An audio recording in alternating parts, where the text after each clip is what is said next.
ایک بڑی خوبصورت بات، امام اعظم ابو حنیفہ کے ایک شاگرد گزرے امام محمد رحمۃ اللہ علیہ، خوبصورت بڑے تھے، کچھ خوبصورت تھے، کچھ سونا، کچھ منہ دا مٹھا، کچھ پیارے بڑے تھے، کچھ ان کا انداز یہ تھا کہ نفاست پسند بڑے تھے، بڑے نفیس تھے، نکلتے تھے تو تنہا نہیں نکلتے تھے۔ ایک دفعہ بغداد میں تشریف لائے تو بغداد سے انہوں نے ایک بستی اور میں جانا تھا، تو وہاں یہودیوں اور عیسائیوں کا بڑا غلبہ تھا، تو امام محمد رحمۃ اللہ علیہ فرمانے لگے یہودیوں اور عیسائیوں کے بیچ سے گزرنا ہے تو کوئی یہی نہ سمجھے کہ ان کے تو پلے پوچھ لیں۔ کہنے لگے سونے گھوڑے لاؤ عربی نسل کے۔ 30 شاگرد ساتھ تھے، ان کو بھی ساتھ تیار کیا، عربی نسل کے 30 گھوڑے اور 30 شاگرد، ان کو کہا بھی دستاریں درانا اونچی باندھنا، تو دستاریں بھی باندھی انہوں نے کلے والی بڑی خوبصورت، شاگردوں کو بھی جبے پہنائے، خود بھی جبہ پہنا، سفید رنگ کی اعلیٰ نسل کی گھوڑی، آگے آگے پیچھے 30-32 شاگرد۔ اور جب آپ گزرے نا بغداد کے آگے اس علاقے سے، یہاں یہودی عیسائیوں کی بھی کثرت تھی،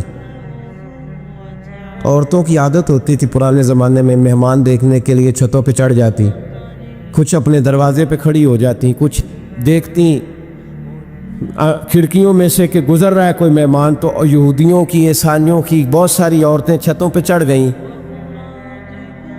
تو مسلمان نعرے لگانے لگے امام محمد آ گئے، امام محمد آ گئے۔ کچھ پہلے ہی بڑے حسین تھے، پہلے ہی بڑے خوبصورت تھے، کچھ حضور کی سنت کا نور چڑھا ہوا تھا، کچھ دائیں بائیں شاگرد تھے، پھولوں کی پتیاں گر رہی تھی، تو جب محمد محمد کے نعرے لگنے لگے نا تو ان عورتوں نے امام محمد کا جلوہ دیکھا، تو دیکھا دیکھی کام کیا شروع ہوا، ایک نے دیکھا تو اتنی محو ہوئی کہ اس نے کلمہ پڑھنا شروع کر دیے، اس سے کلمہ سن کے تو دوسری نے بھی پڑھا، تیسری نے بھی پڑھا، چوتھی نے بھی پڑھا، بیبیاں بلند آواز سے مسلمان ہونے لگی۔ ان کو دیکھا دیکھی مرد بھی پڑھنے لگے، ڈھیر سارے یہودی عیسائی مسلمان ہو گئے۔